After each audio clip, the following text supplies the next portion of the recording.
Assalamualaikum warahmatullahi wabarakatuh. Hello everyone, perkenalkan saya Yogi Sugianto dari Prodi Ekonomi Syariah 7B, Institut Agama Islam Bunga Bangsa Cirebon. Dan di kesempatan kali ini saya akan sedikit memaparkan mengenai APBN Indonesia, di mana APBN atau Anggaran Pendapatan dan Belanja Negara merupakan rencana keuangan tahunan yang dibentuk oleh pemerintahan negara dan disetujui oleh DPR atau Dewan Perwakilan Rakyat.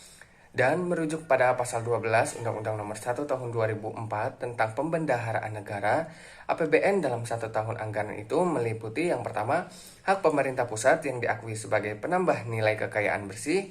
Kemudian yang kedua, kewajiban pemerintah pusat yang diakui sebagai pengurangan nilai kekayaan bersih.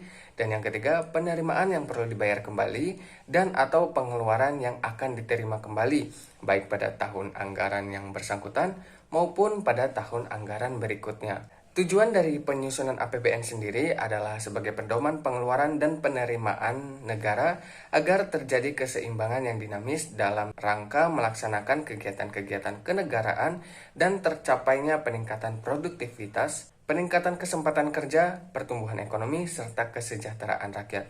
Nah, tahun anggaran sendiri merupakan periode pelaksanaan APBN selama 12 bulan, di mana sejak tahun 2000, Indonesia menggunakan tahun kalender sebagai tahun anggarannya, yaitu dari tanggal 1 Januari sampai dengan tanggal 31 Desember.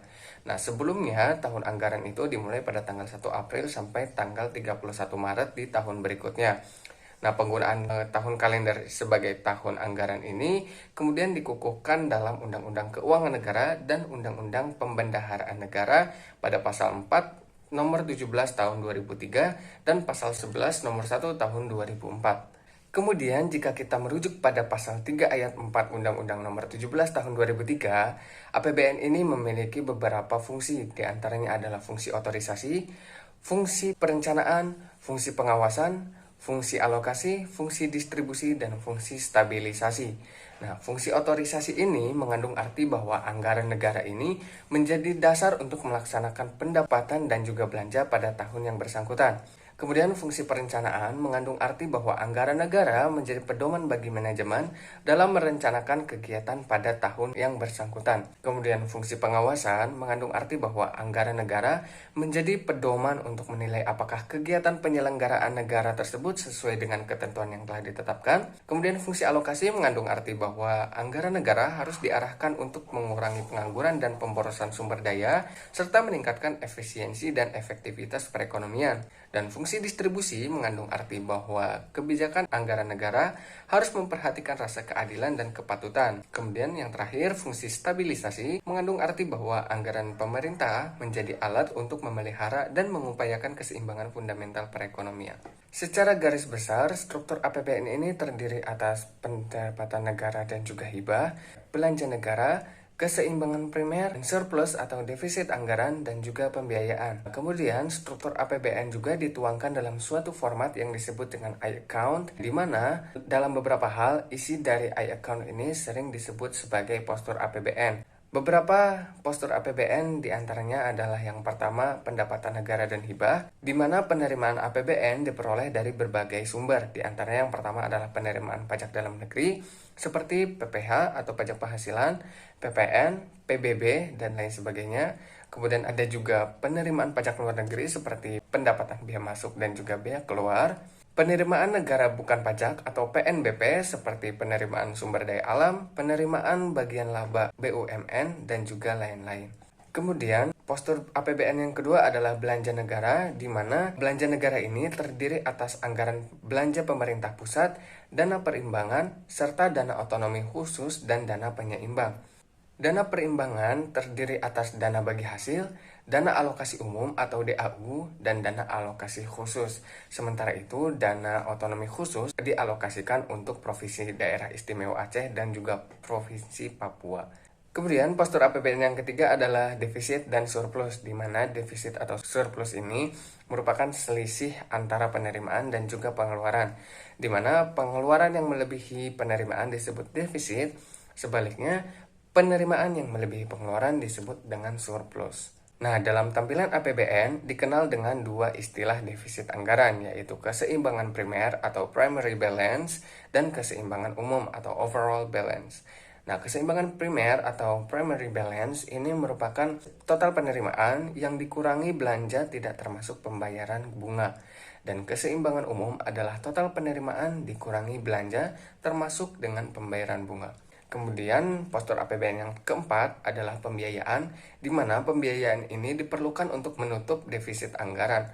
Nah, beberapa sumber pembiayaan yang penting saat ini adalah yang pertama, pembiayaan dalam negeri seperti perbankan dan non-perbankan, serta pembiayaan luar negeri atau neto yang merupakan selisih antara penarikan utang luar negeri atau bruto dengan pembayaran cicilan pokok utang luar negeri. Adapun realisasi APBN di Indonesia pada tahun ini adalah menurut Kementerian Keuangan atau Kemenke melaporkan bahwa anggaran pendapatan dan belanja negara di Indonesia mengalami surplus sebanyak 103,1 triliun rupiah hingga pada April 2022. Pencapaian surplus APBN ini dikarenakan pendapatan yang nilainya lebih besar dari belanja. Nah, laporan Kemenke ini menunjukkan pendapatan negara pada April tahun 2022 sebesar 853,6 triliun rupiah, sementara belanja negara berada pada angka 750,5 triliun rupiah. Capaian surplus APBN ini naik 174,7% atau year on year atau YOY dari periode sama tahun sebelumnya. Pada April 2021, APBN Indonesia mengalami defisit sebesar 138,2 triliun rupiah. Adapun pendapatan negara naik sebesar 45,9% dari April 2021 yang sebesar 584,9 triliun rupiah. Rinciannya, pendapatan negara yang berasal dari penerimaan pajak sebesar 567,7 triliun rupiah, realisasi penerimaan bea dan cukai sebesar 108,4 triliun rupiah, kemudian realisasi penerimaan negara bukan pajak atau PNBP sebesar 177,4 triliun rupiah. Nah, sementara itu, realisasi belanja negara pada April 2022 ini naik 3,8% dibanding April tahun 2021, yaitu sebesar 2.786,4 triliun rupiah. Rinciannya, realisasi belanja pemerintah pusat mencapai 508 triliun rupiah, kemudian realisasi transfer ke daerah dan dana desa atau TKDD mencapai 242,4 triliun rupiah.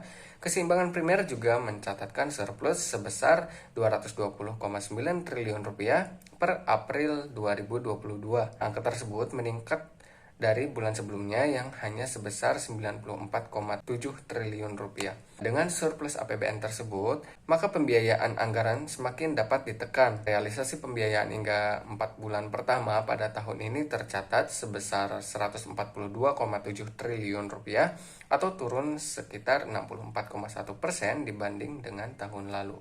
Baik, sekian pemaparan materi mengenai APBN dari saya. Semoga bermanfaat. Kurang lebihnya mohon maaf. Wassalamualaikum warahmatullahi wabarakatuh.